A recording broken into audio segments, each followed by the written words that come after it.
जय जिनेन्द्र वंदना। वंदना दीदी। वंदना। सादर वंदना दीदी, सादर प्रणाम दीदी। कल कहाँ गई थी आप विजया जी? हाँ, कल दीदी ऐसे ही बैठे रहे, हम ज्वाइन ही नहीं हो पाए। अभी भी ज्वाइन नहीं हो रहे थे, फिर से मैंने किया। अच्छा, तो अभी तो मैंने अभी किया बस है बिना एडमिट। काम। एडमिट हाँ एडमिट अभी किया है मैंने, तो एडमिट करते हैं ना तब होता है। पहले थोड़ी देर रुक के फिर वो उसको कैंसिल किया, वो ड्यू करके फिर वापस अभी किया जब हुआ दीदी। कल चलो। ऐसा करती तो शायद हो जाता, गलती हो गई। और कितनी देर, 9 बजे तक वेट करती रही मैं। नहीं, वो ऐसे ही करना चाहिए, दोबारा तिबारा। हाँ, करूंगी दीदी, सादर प्रणाम दीदी। ठीक है, मैंने वीडियो डाल दिया था आपके में। जी जी, समझ गई मैं समझ गई दीदी, हम्म, समझ गई। चलो शुरू करें। रानू आ गई आज, अच्छी हो सादर तुम? प्रणाम दीदी। हाँ बुआ वंदना। खुश रहो। वंदना दीदी, वंदना दीदी। अच्छा। चरण स्पर्श बुआ। हम्म, प्रभा दीदी सबको क्लास। आशीर्वाद। ये कौन है? आईफोन आशीष। आशु भी आ गया। चलो ठीक है, बहुत लोग नए नए। छोटी दीदी नहीं आई। सब बच्चे बहुत प्यारे हैं दीदी, बहुत प्यारे। विशेष कहाँ है? प्रज्ञा हमारे तो अगली बात हुई थी, आ रहा है ना? पता नहीं। ठीक है, आ हाँ जाएगा। ओंकारं बिंदु संयुक्तं नित्यं ध्यायन्ति योगिनः कामदं मोक्षदं चैव ओंकाराय नमो नमः। अविरल शब्दधनुः प्रक्षालित सकल भूतल मलकलंका मुनिविरूपासित तीर्थ सरस्वती हरतो न दुरितान् अज्ञानतिमिरान्धानां ज्ञानाञ्जन शलाकया चक्षुरुन्मीलितं येन तस्मै श्रीगुरुवे नमः। श्रीपरम गुरुवे नमः। परम्पराचार्य गुरुवे नमः। सकलकलशुद्धंस्कं श्रेयसां परिवर्धकं धर्मसम्बन्धिकं भव्यजीवनं प्रतिबोधकारकमिदं शास्त्रं श्री सर्वात् सिद्धिनां ध्येयम्। अस्य मूलग्रन्थकर्तारः श्री सर्वज्ञदेवाः, तदुत्तरग्रन्थकर्तारः श्री गणधरदेवाः, प्रतिगणधरदेवास्तेषां वचनानुसारमासाद्य आचार्य श्री पूज्यपाद देवैः विरचितम्। मङ्गलं भगवान् वीरो मङ्गलं गौतमो गणे मङ्गलं कुन्दकुन्दाद्यो जैनधर्मोऽस्तु मङ्गलं। सर्वमङ्गलमाङ्गल्यं सर्वकल्याणकारकं प्रधानं सर्वधर्माणां जैनं जयतु शासनम्। कोटिशतं द्वादश्चैव कोट्यो लक्षान्यशीतिस्त्रिदिकानि चैव पञ्चाशदष्टौ च सहस्रसङ्ख्या मेतच्छुदं पञ्चपदं नमामि। अर्हन्तवासि यत्तं गणहरदेवी गन्त्यं सम्मं प्रणमामि भक्तियुक्तो सुधनानमहो वहिं शिरसा इच्छामन्त सुभक्ति कासग कोतसलोच्य अंगों पैण्य पाहुडय पर्यम सुक्त पड़मान्यो कुब्बगय चूलिया चैव सुत्तत्थय फिदम कायम सयानिच्चिकलम अंचे में पूजे में वंदामि नमंसामि दुख खो कमखो वोहि लाह सुवेगम नम समाहि मणम विमोन संपत्ति ओ मज्जम। नमो अर्हंताणम नमो सिद्धाणम नमो आयरियाणम नमो उवज्जायाणम नमो लोये सव्यसाहूणम। श्रुत जलधि पारगेभ्यः सपरमद्विभावना पटुमतिभ्यः सुचरित तपोनिधिभ्यो नमो गुरुभ्यो गुण गुरुभ्यः।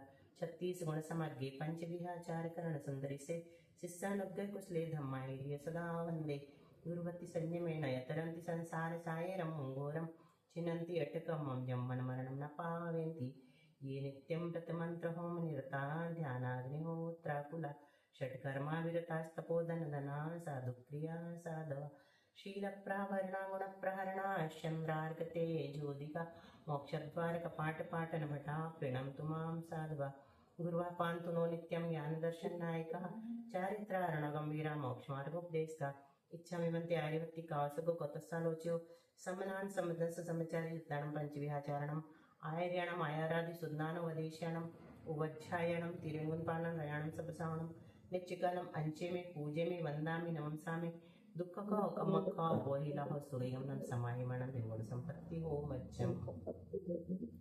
मोक्ष मार्गस्य नेतारं वेत्तारं कर्मभ्रतां यातारं विश्वतत्त्वानां वंदे तद्गुणलब्धये।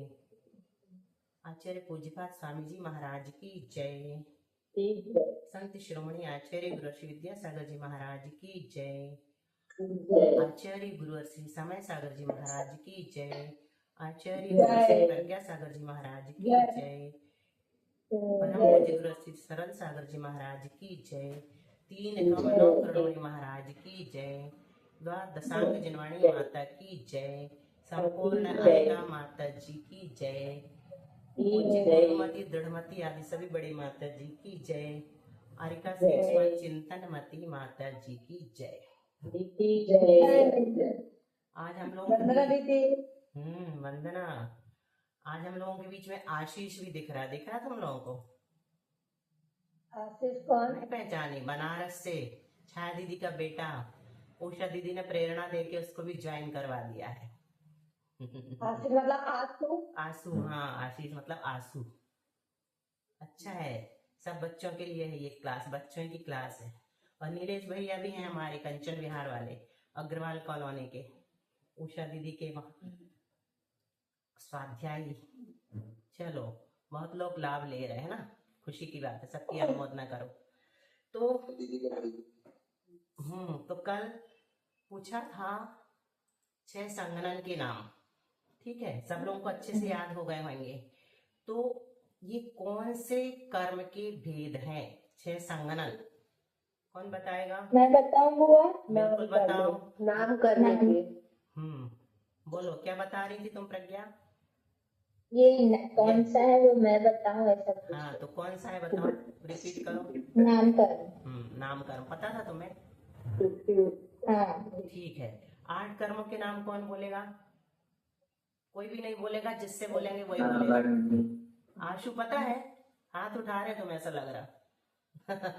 हाँ बताओ, अनम्यूट करो ना, अनम्यूट कहाँ हो रहा तुम्हारा? नहीं होगा। चलो विशेष बोलो, आशु का जब तक अनम्यूट होने दो। ज्ञानावर्णी, दर्शनावर्णी, वेदनी, मोहिनी, आयु, नाम, गोत्र, अंतराय। इनमें से कौन से कर्म का भेद बताए 6 संगणन? नाम कर्म के। याद है तुम्हें 6 संगणन के नाम? हाँ बुआ। बोलो। व्रज ऋषभ नारायण, भद्र नारायण, नारायण, अर्धनारायण, तिलक सेनन, असंप्राप्त श्री पाटिका सेनन। बहुत अच्छा। तो हम लोग जो पढ़ रहे थे कि केवली अथवा श्रुत केवली के पादमूल में सम्यक दर्शन होता है, तो वो कौन सा सम्यक दर्शन होता है केवली श्रुत केवली के पादमूल में? छायिक सम्यक दर्शन होता है। तो इसमें से कौन सा संगणन उनके लिए जरूरी है 6 में से? वज्र वृषभ नाराज संगणन जरूरी है। तो अब आप लोग पूछ सकते हो कि इसके पीछे कारण क्या है? वज्र वृषभ नाराज संगणन उनके पास है, तो केवली श्रुत केवली ना भी मिले तो उनको हो जाना चाहिए ना छायिक सम्यक दर्शन, है ना? प्रश्न उठ सकता है अपने मन में ऐसा कि उनके पास वज्र वृषभ नाराज संगणन तो है, इतनी बड़ी चीज, तो ना भी मिले सानिध्य उनका भगवान का अथवा श्रुत केवली का, तो हो जाना चाहिए। तो उसके पीछे कारण क्या हो सकता है? उसके पीछे होता है उस जीव का बहुमान।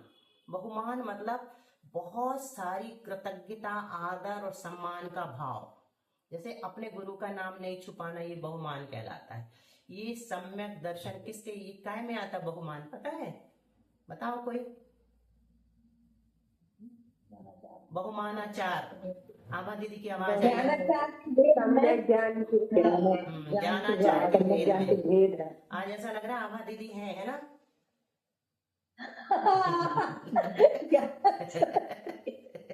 नहीं, आभा दीदी की आवाज हल्की सी पकड़ लिया हमारी। नहीं पकड़ा नहीं, आज आभा दीदी की आवाज सुनाई पड़ गई थी हल्की सी। तो उसके पीछे कारण होता है उस जीव का बहुमान, अर्थात जो मनुष्य छायिक सम्यक दर्शन प्राप्त कर रहा है उसके मन में केवली अथवा श्रुत केवली के गुणों के प्रति प्रगाढ़ बहुमान आता है। क्या सोचता वो कि धन्य है ये जीव, इनकी महिमा अपरंपार है, इनके ज्ञान का कोई पार नहीं है। जब केवल ज्ञान की महिमा आती है ना, तो उसका श्रद्धांजलि जो है प्रगाढ़ हो जाता है। ठीक है? क्यों? सम्यक्त को घात करने वाले कर्म भी उससे नष्ट हो जाते हैं। ऐसी श्रुत केवली के श्रुत ज्ञान की महिमा का बहुमान आने से छायिक सम्यक दर्शन की प्राप्ति होती। जैसे अपन, अच्छा, सम्यक दर्शन की परिभाषा क्या बताई? विशेष बताओ, तुमको अच्छे से याद है सम्यक दर्शन की परिभाषा? आचार्य जो पूछ पदार्थ जिस रूप में स्थित है उसका वैसा ही यथार्थ श्रद्धान करना या जानना सम्यक दर्शन है। बिल्कुल ठीक। प्रज्ञा रिपीट करो और सम्यक दर्शन। सातों तत्वों पर हाँ। सच्चा श्रद्धान करना सामान्य भाषा में हाँ, ये सुन रहे थे। तो यादि यहाँ सात तत्वों पर सच्चा श्रद्धान करना। हाँ, अब ये बताओ, यहाँ पर सर्वा सिद्धिकार ने, सर्वा सिद्धिकार कहेंगे जब भी तो ये समझना आचार्य पूज्यपाद देव ने, है ना। कार का मतलब होता है कर्ता। तो सर्वा सिद्धिकार ने 7 तत्वों की श्रद्धान को प्रधानता दी है, उसको क्या कहा है? सम्यक दर्शन कहा है। जबकि रत्नकरण श्रावकाचार में सम्यक दर्शन की परिभाषा कुछ अलग है, बोलेगी प्रज्ञा। गाथा में, कारिका में जो निशंकादि 8 वो है ना नहीं। वो। हाँ, कारिका याद है? क्या क्या श्लोक बोलते याद हैं? है? क्या श्लोक याद है? परमात्मा। हाँ याद है। बोलो, प्रज्ञा को बोलने दो। हाँ बोलो, रिपीट करना। हाँ। बोलो। सम्यक दर्शन शुद्ध वाला। नहीं, श्रद्धा नाम बोल रहे नहीं, ना। श्रद्धानां परमार्थानां मात्रागम तपोव्रताम त्रिमूढ़ापूर्णमष्टांगं दर्शन। अब याद आया प्रज्ञा? बोलो हिंदी में। श्रद्धानां परमार्थानां मात्रागम तपोव्रताम त्रिमूढ़ापूर्णमष्टांगं सम्यक दर्शन मस्मयम्। इसका अर्थ समझ में आ रहा है तुमको? क्या है? हाँ। बोलो। श्रद्धानां परमार्थानां मात्रागम तपोव्रताम त्रिमूढ़ापूर्ण। एक तो ये समझ आया कि जो 3 मूर्ताओं से रहित है, परमार्थ से शायद तत्वार्थ निकल रहा होगा, तत्वों का श्रद्धान करता है, और मात्रागम तपोव्रताम का नहीं आ रहा समझ। चलो पिंकी दीदी आप बता दो। पिंकी दीदी बता रही, सुनो सब लोग। श्लोक का अर्थ बता दो। इस श्लोक का अर्थ बता दो। श्रद्धानाम परमार्थानाम, जो श्रद्धान करता है परमार्थ और आगम में। तपोव्रताम, जो तप में रस साधु है, ऐसे देव शास्त्र गुरु में। श्रद्धानाम परमार्थानाम आपतागम तपोव्रताम त्रिमूढ़ा, 3 मूर्ताओं से और 8 निकांक्षित आदि मतलब शंका कांक्षा आदि दोषों से रहित है। ठीक है। और 8 मद से। हाँ, तो हमको हमारा विशेष प्रयोजन ये रिपीट करवाने का ये है। आप सुनो ध्यान से। यहाँ पर आचार्य समंत भद्र ने सम्यक दर्शन की परिभाषा की है, सच्चे देव, सच्चे शास्त्र, सच्चे गुरु का सच्चा श्रद्धान करना, है ना। श्रद्धानाम परमार्थानाम, उनको परमार्थ कहा है। जो परमार्थ है, तत्वार्थ नहीं कहा। नोटिस करना, यहाँ बहुत बड़ी चीज बता रहे हैं आज, नई चीज। तो वहां पर क्या कहा? तत्वार्थ का श्रद्धान। और यहाँ पर क्या कहा? परमार्थ का श्रद्धान, है ना। अपना अपना थोड़ा म्यूट रखना अभी आवाज। तो परमार्थ किसको कहा? सच्चे देव, हो रहा है। हाँ, किसकी तरफ से हो रहा है वो म्यूट कर लो। हाँ, सच्चे देव, सच्चे शास्त्र, सच्चे गुरु जो कि परमार्थ हैं, उनका 3 मूर्ताओं से रहित, 8 अंगों से सहित, त्रिमूढ़ा पूर्ण मष्टांगम, है ना, सम्यक दर्शन मस्मयम, और 8 मदों से रहित। अस्मय यानी 8 मदों से रहित, 3 मूर्ताओं से रहित, 8 अंगों से सहित और 8 मदों से रहित। क्या क्या रिपीट करो प्रज्ञा, ये वाली आखिरी वाले। 3 मूर्ताओं से, हाँ वो 3 मूर्ताओं से रहित, 8 अंगों से सहित और 8 मदों से रहित। सच्चे देव शास्त्र का जो कि परमार्थ है, सच्चा श्रद्धान करना सम्यक दर्शन कहलाता है। और वहां पर क्या कह रहे हैं? तत्वार्थ का श्रद्धान सम्यक दर्शन कहलाता है ना। क्या कहा वहां पर? तत्वार्थ का श्रद्धान सम्यक दर्शन कहलाता है। तो इसमें क्या अंतर है, कुछ समझ में आ रहा है? देव शास्त्र, सच्चे देव सच्चे शास्त्र को बताओ बताओ। सच्चे देव शास्त्र गुरु पे सच्चा श्रद्धान करना, 3 मूर्ता, 8 मद और 8 अंगों के सहित। ये तो ठीक है, लेकिन उसमें आ जाएगा कि नहीं आएगा? तत्वार्थ श्रद्धान में तो आ जाएगा ना, वो बड़ी डेफिनेशन है, एक छोटी डेफिनेशन है। कैसे आएगा? क्योंकि आपने बताई थी कि सम्यक दर्शन आदि और विवादित 7 तत्वों में सब कुछ समाहित हो जाता है, और पूरे तत्वार्थ सूत्र में वही पढ़ रहे हैं, तो उसमें सब कुछ समाहित हो गया। ठीक है, तो इसके बारे में और सोचना है। अभी हम इसको अभी छोड़ते हैं ना। चलो, अपन ने अभी श्रुत केवली के बारे में सुना है, विचार करना दोनों प्रकार की हुआ। परिभाषा। सम्यक दर्शन की तो मतलब चारों अनुयोगों के हिसाब से भी डेफिनेशन आती है ना, प्रथमानुयोग के हिसाब से, कर्णानुयोग के हिसाब से। तो जैसे ये जो श्रद्धान वाली है, देवसास गुरु पर सच्चा श्रद्धान करने वाला, ये कहते हैं कि प्रथमानुयोग की डेफिनेशन है। ऐसा नहीं है क्या? नहीं, वैसा भी है, वैसा अलग है। उसको ऐसा कहते हैं कि जैसे एक उदाहरण देते हैं, देखो एक शिष्य गया अपने गुरु के पास कि मुझे दीक्षा दे दीजिए। तो गुरु जी ने कहा कि पहले सम्यक दर्शन तो प्राप्त कर लो, फिर बाद में दीक्षा लेना। तो वो जाके स्वाध्याय करने लगा, दौलत राम जी पंडित जी की क्लास में बैठा और उसने सम्यक दर्शन प्राप्त कर लिया। जाकर के आचार्य श्री से कहा कि अब मुझे दीक्षा दे दीजिए, मैंने सम्यक दर्शन प्राप्त कर लिया है। मतलब देव पूजा गुरुपास्ति आदि करने लगा, सच्चे देव शास्त्र गुरु का श्रद्धान करने लगा, तो मुझे दीक्षा दे दीजिए।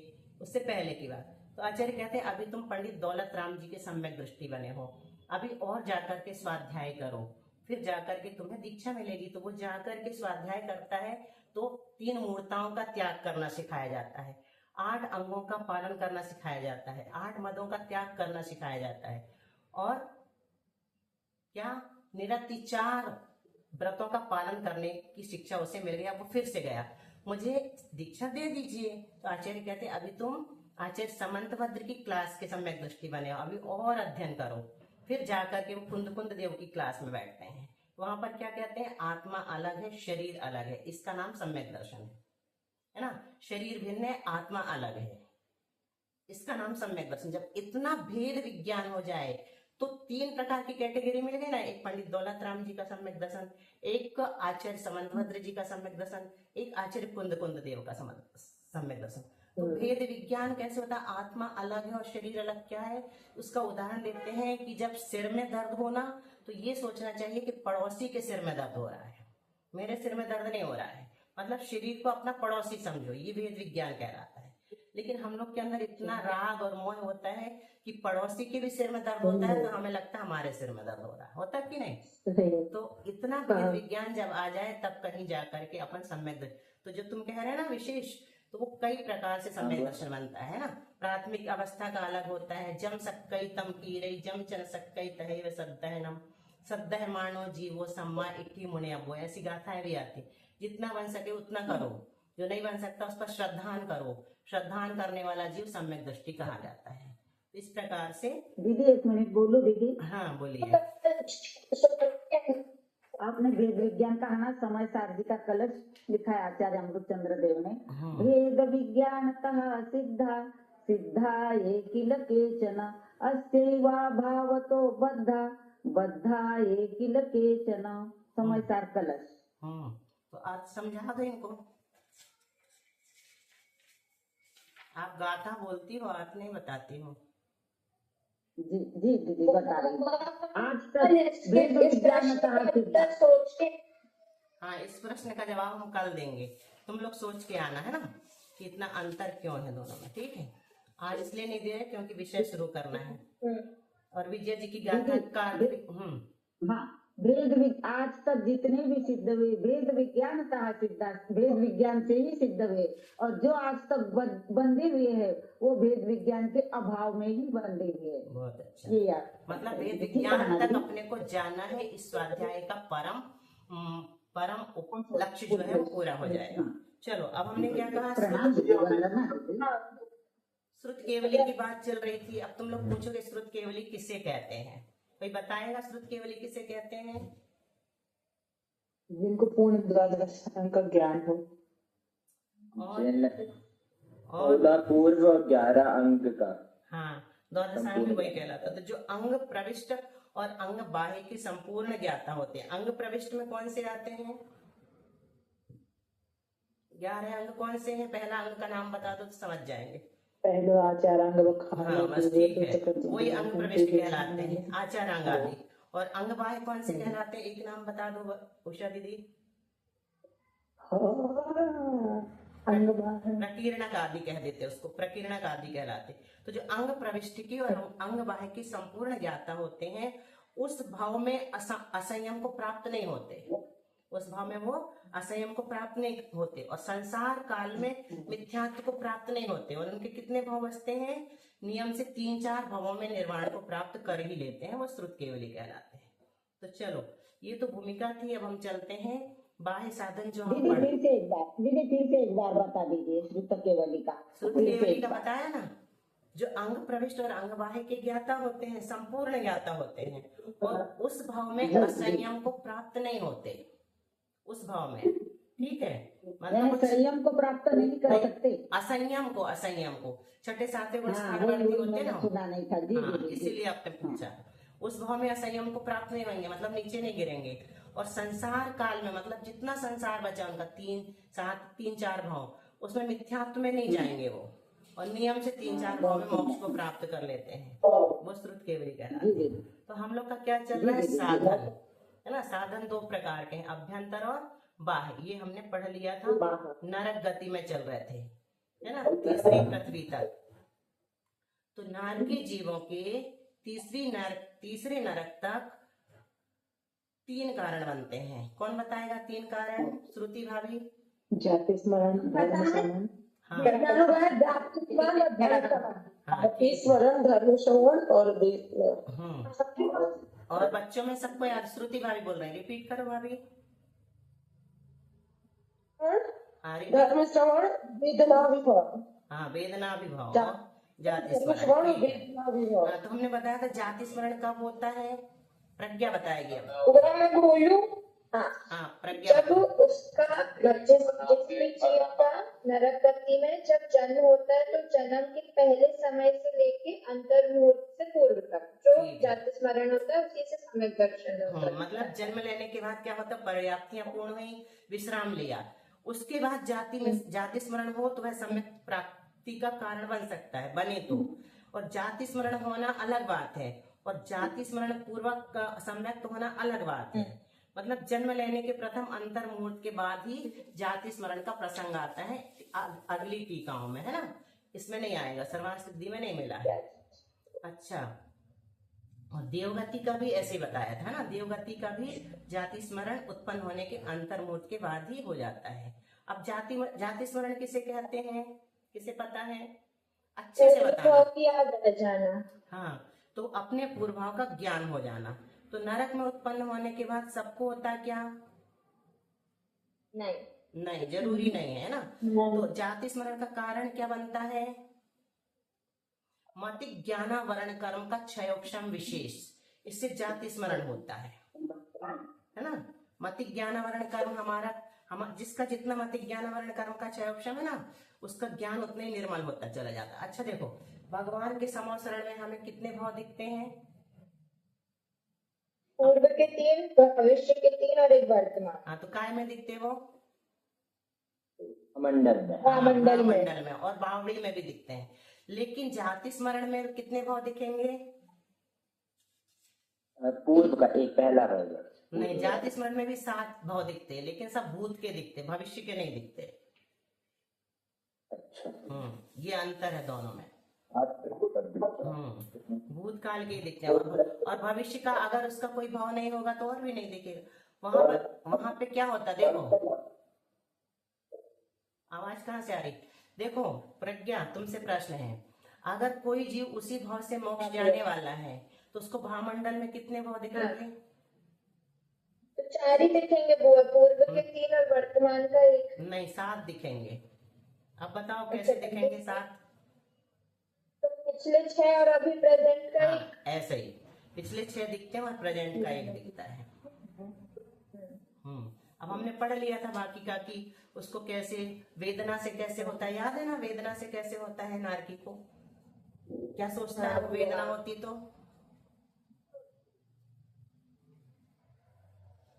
ना वेदना होती तो क्या सोचता है? चलो। दीदी, जिन बिंब, जिन महिमा और जिन कल्याण में अंतर बता दो। वही तो चल रहा है, आज उसी में आ रहे हैं हम, इसलिए तो रुक गए थे। अब नारकी का हो गया, देवों में आएगा वो। अभी अपने पास क्या है? तीसरे नरक तक हुआ।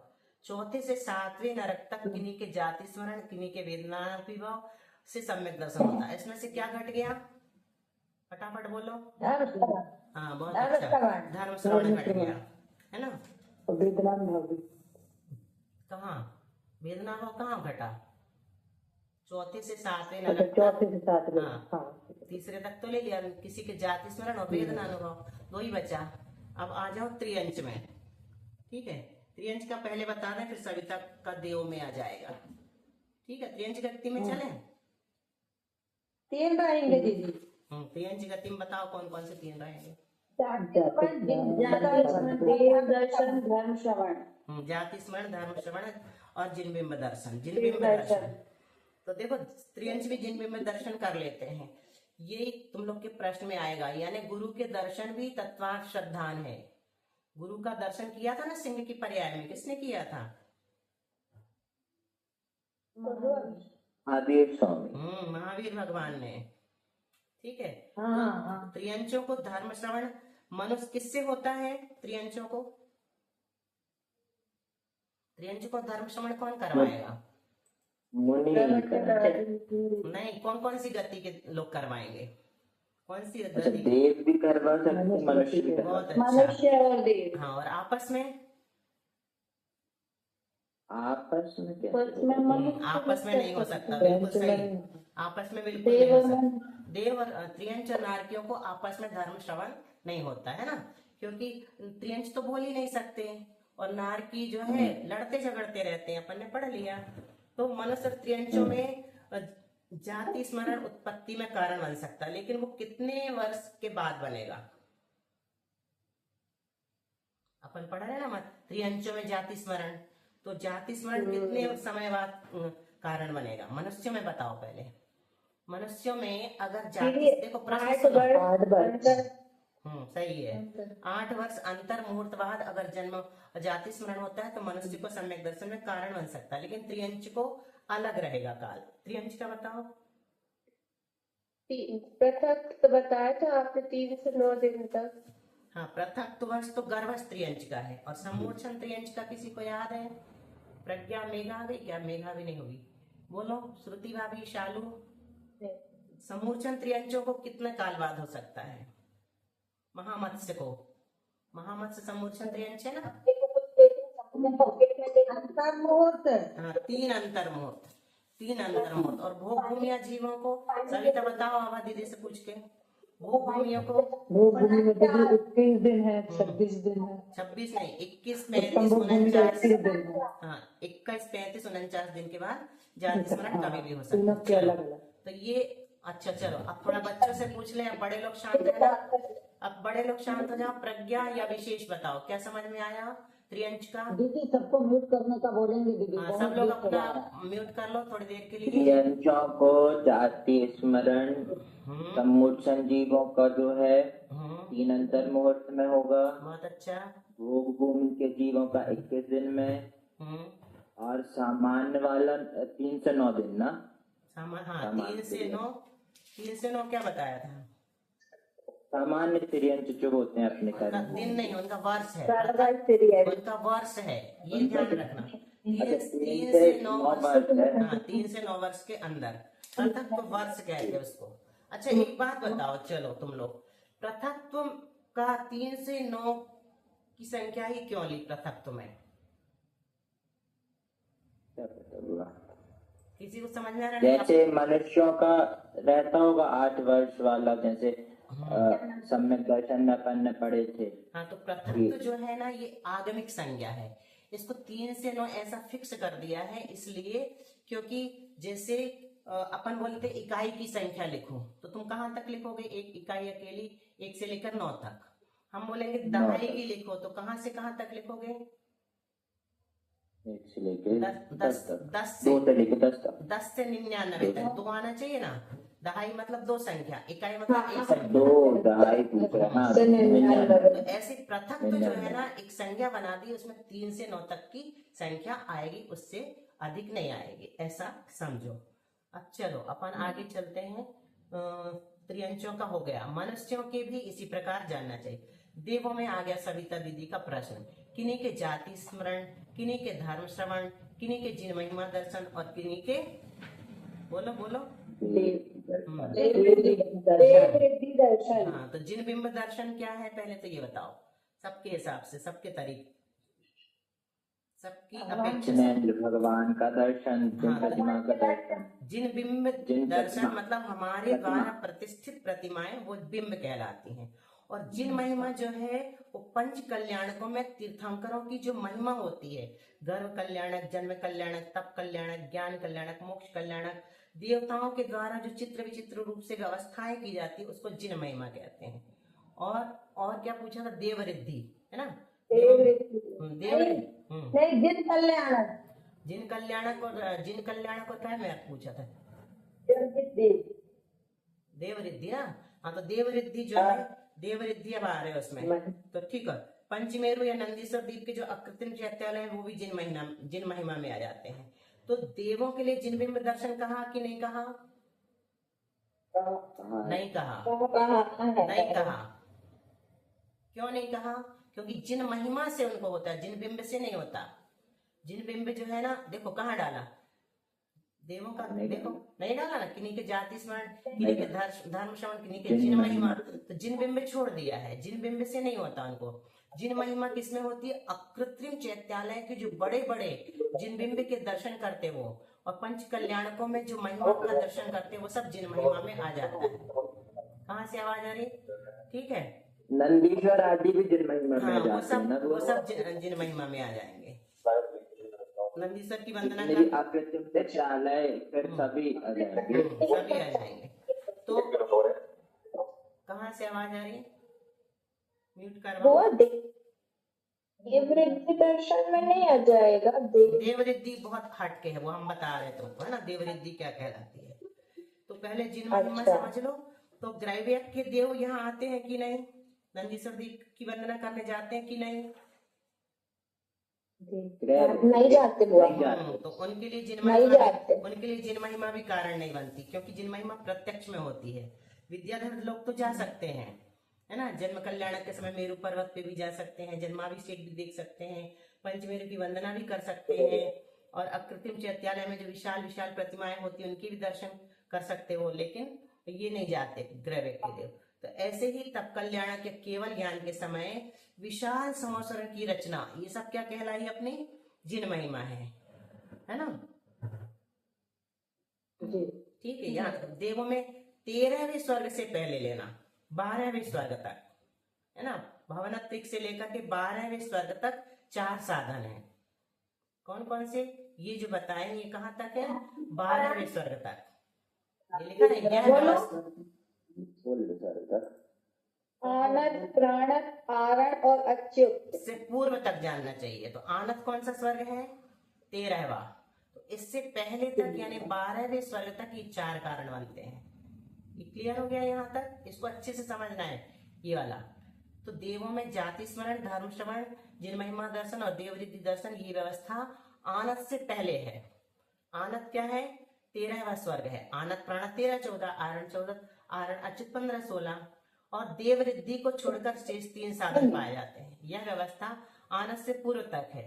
और इनमें क्या है? आनत, प्राणत, आरण, अच्युत के जो देव हैं उनमें देवरिद्धि दर्शन कारण नहीं बनता। अब बताओ, कोई बताएगा क्यों नहीं बनता? बहुत सिंपल है। एक दूसरे के दर्शन से कोई फर्क नहीं पड़ता। नहीं, क्योंकि इनके पास खुद इतनी वैभव रहता, रिद्धियां रहती, इनके दूसरे के वैभव को देखकर आश्चर्य नहीं होता। ठीक है, जिनके पास नहीं होता उनको होता है। तो देव गति में ये अपन ने देखा। अब क्या बचा? देव रिद्धि दर्शन। तो जो ऊपर के देव है ना, उनके पास बहुत सारी रिद्धियां होती हैं। उनकी रिद्धियों को देखकर हीन जाति के देवों को सम्यक दर्शन प्राप्त होता है। वो सोचते, वो उनसे जेलस नहीं करते, बल्कि ये सोचते कि देखो इन्होंने सम्यक दर्शन के साथ तपस्या किया था, संयम धारण किया था, इसलिए उनको इतना वैभव मिला। हमने भी तप किया था लेकिन हमने सम्यक दर्शन के साथ नहीं किया था, इसलिए हमको नहीं मिला। तो वो ऊपर नहीं जाते देखने। ऊपर के देव जब कभी नीचे आते ना तो इनको देखने मिलता है। तो इनको उनके देव रिद्धि को देख करके सम्यक दर्शन हो जाता है, अगर अच्छे विचार करते तो। देखो इन्होंने संयम के साथ तपस्या किया था, इसलिए इनको वैभव मिला। हमने भी किया था। देखो जो बाल तप करने वाले ना, बाल तप मतलब किसको कहते पता है? बचपन से नहीं, बाल मतलब अज्ञान, बाल मिथ्या मतलब तप, क्या अज्ञान कहते हैं? पूर्वक मिथ्या तप। तप। तो जितने भी मिथ्या दृष्टि जैनेतर, हाँ, मिथ्या दृष्टि जो साधु तप तपते ना, वो भी कौन से स्वर्ग तक जा सकते पता है? 12वें स्वर्ग। 12वें स्वर्ग तक जा सकते हैं। तो देवर्धि दर्शन समझ में आया सविता? बड़े देवों के पास जो गुण विशेष या रिद्धि विशेष होते हैं उन्हें देवर्धि कहते हैं। तो पूर्व भाव में व्रत संयम ग्रहण करने के प्रभाव से उन्हें ये रिद्धियां प्राप्त होती हैं। तो हीन जाति वाले जो देव, उन्हें देखकर उनका बहुमान करते हैं, उनकी बहुमान यानी प्रशंसा, उनकी प्रशंसा करते हैं, उन्हें श्रेष्ठ मानते हैं और ये भी विचार करते हैं कि इन्होंने पिछले जन्म में तपस्चरण किया, सम्यक की आराधना की, उसके प्रभाव से इन्हें ऐसी रिद्धियां प्राप्त हुई हैं। यह कारण जो है हीन जाति के देवों में निमित्त बनता है। उच्च जाति वाले देवों को देवर्धि दर्शन करके नहीं होता, निमित्त नहीं बनता। क्यों? देव रिद्धि। अच्छा, दूसरा प्रश्न ये भी उठा सकते हैं आप लोग कि जिनके पास रिद्धियां रहती हैं क्या वो सब देव सम्यक दृष्टि रहते हैं? तो ये भी जरूरी नहीं है। उच्च जाति के देव तो बिना सम्यक दर्शन के भी बन सकते हैं, क्योंकि नवग्रीव तक उत्पन्न होते हैं ना मिथ्या दृष्टि जीव, उनके पास रिद्धियां तो होती हैं। आगे समझ में कोई बताएगा देवर्धि दर्शन? चलो, अपना तो समय ही हो गया। बड़े देवों के पास जो गुण और रिद्धियां होती हैं और हीन जाति के जो रहते हैं देव होते के, वही कहलाता है। सही बताया आपने। तो नवग्रीवक वासी निवासी देवों के सम्यक दर्शन का साधन क्या बनता है? किन्हीं के जाति स्मरण और किन्हीं के धर्म श्रवण, बस दो ही हैं। इनकी जिन महिमा दर्शन भी नहीं, क्योंकि ये नीचे नहीं आते। देव रिद्धि दर्शन भी नहीं, क्योंकि इनके पास खुद ही बहुत रिद्धियां हैं, सब कुछ है। और अनुदिश अनुत्तर विमानों में रहने वाले देवों की यह कल्पना नहीं है, क्योंकि वहां सम्यक दृष्टि जीव ही उत्पन्न होते हैं। ठीक है, यहाँ तक समझ में आया?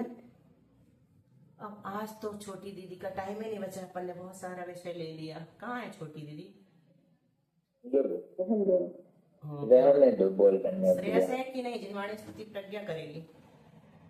दीदी तो अभी नहीं है बुआ, चलो तो वो तुम करो। नेटवर्क कार्य जा रहा साधना है, ट्रेन छोटी में। साधना।